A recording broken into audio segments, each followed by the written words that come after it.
Eric, congratulations. It's John from Lakeshore RV Center on your new Cyclone toy hauler. I'm going to be walking you around today just showing you some of the basics on this new Cyclone. One of the first things that's important to know is up here in this front compartment is we got to turn your battery disconnect switch on. That's that turned on to the green position. That gives us 12 volt power to the rest of the camper. This is your inverter for your refrigerator.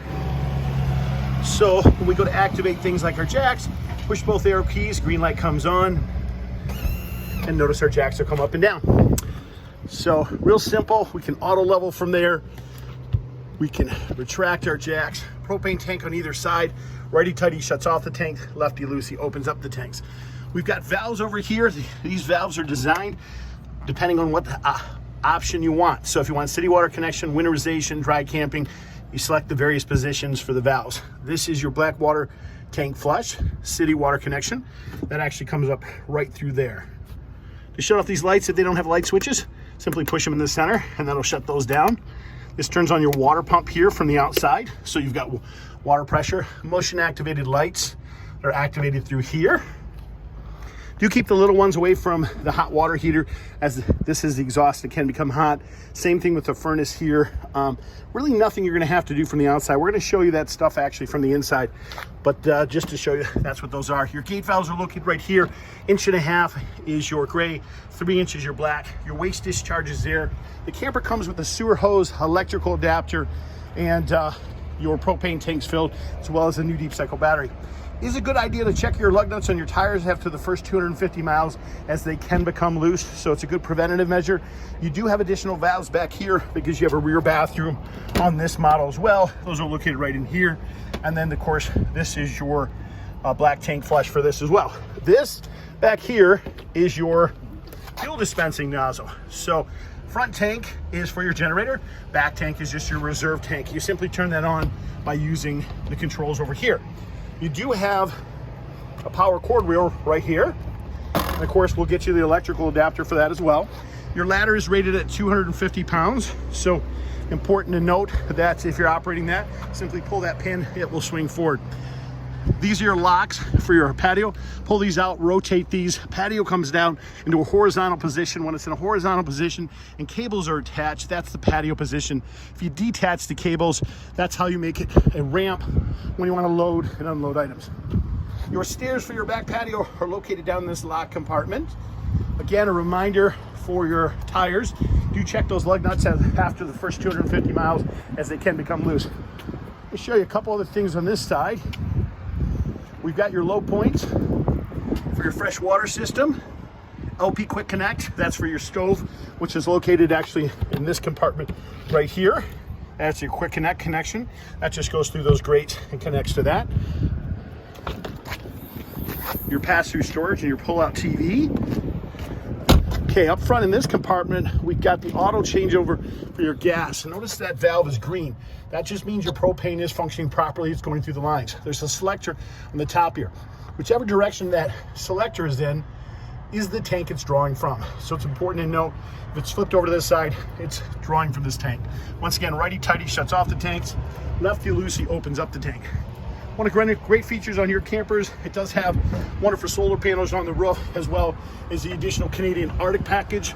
We'll be going inside here in a quick second.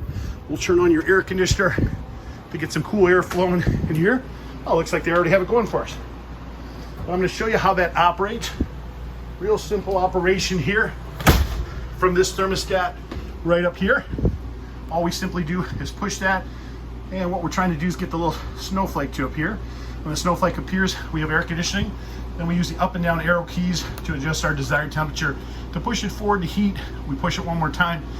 The little wavy lines are heat, and then of course, up and down arrow keys for the desired temperature on that. Okay, we're gonna open up some blinds here to let some of the natural light in. Keys are located around your kitchen faucet. Your controls for your refrigerator are on the side of the door right here. That's your owner's manual. To start our stove, there's a spark igniter. What you do is you push in, and when the air bleeds through the lines, then all of a sudden that's going to fire up. A lot of times you have to hold this in for a little bit before that will fire up, okay? Great storage here Your remotes are up in that front little packet. Nice little fireplace here. Turn the fireplace on, controlling the right-hand side. This adjusts the temperature. This adjusts the flame color and your timer. And that shuts it off. These are ram airs. These are designed for fresh air to be brought in the camper. Keeps the fumes out. You squeeze those and rotate that, and that'll push that out. You've got power beds back here in this camper as well. The controls for those power beds are located right here. That powers those beds up and down. Now, one important thing to notice how the top bed is not coming down. We've got pins in all four corners. To release the pressure from that top bed, you've got to put the bottom bed all the way in the up position. What it'll do is that'll apply pressure against that bed. Then you can pull the 4 pins and it'll all come out. This is your ladder for your bunks. One other important thing to notice how the glass panels for these doors are actually in the down position. That's so that when we close the door, the air pressure doesn't pop out those panels. Washer dryer connect right there. That's your additional thermostat for your back-end air conditioner. So if you want to run multiple ACs at once, we're going to kick this on because it's such a muggy day. We'll kick that one on as well. Got a wonderful TVs package in this camper. That's your little starter kit from the factory.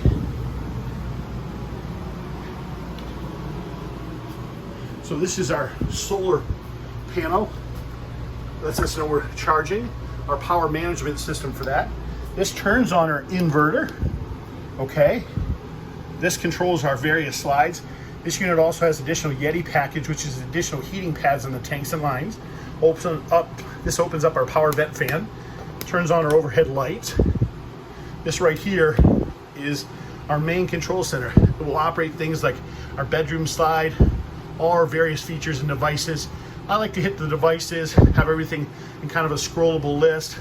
You can select it here instead of having it in a group. So it's a nice little list here to be able to scroll up and down. So that makes it easy to operate the various things. Everything from your awning to starting your generator here. All you simply do is select the item and then it will go to it and then you just kick it on. So very, very simple, real straightforward. Again, if you do have additional questions on that, feel free to ask and I'll be happy to go through those. Again, this was for your inverter. That turns your inverter on. The inverter converts the 110, the 12 volt to 110 for you. One important thing to note in your bedroom is this little back switch. That actually keeps the angle of the bed. That powers the bed up and down. It's important because you gotta have this bed in this angle position if you want the slide out to come in. Otherwise, it would hit the cabinet. So they have an automatic disconnect, so that can't happen. Now you'll notice in the bathroom, see the little sticker above that outlet? It says SOL. That SOL simply means that that's hooked up to your solar. So you're gonna have those throughout the camper. That's simply indicating to you that you do have solar power to that outlet when you're hooked up. By using the inverter and stuff like that, you will have power to that as well. Another thermostat, of course, for the air conditioner up here. One important thing to note up in this bedroom is this little green light on this for your power boosted TV antenna. That's your amplifier. If that's not on, you're not gonna get a very good TV reception. So you do wanna make sure that you have that turned on. All your air conditioners will have this as well. This is called a direct flood. Air conditioning is pumping through all your ducts right now, but what this allows you to do is if you want to flood 80% of the cold air actually into this area, you simply shut that, you simply open that and that will force the cold air throughout the entire camper. You guys, that's just some of the basics on your new RV. We do appreciate your business. If you do have additional questions, we want to get those questions answered for you. The last couple of things here, you've got light switches throughout the entire camper. Get used to those little light switches. Fuse box is located down here. Your fuses are right above this. Your breakers are right below. Everything's marked and labeled for you for all that. So that should be all real straightforward. But if you do have additional questions, please don't hesitate to ask. You can always reach me on my cell phone at 231-740-6225. Thank you and have a great day.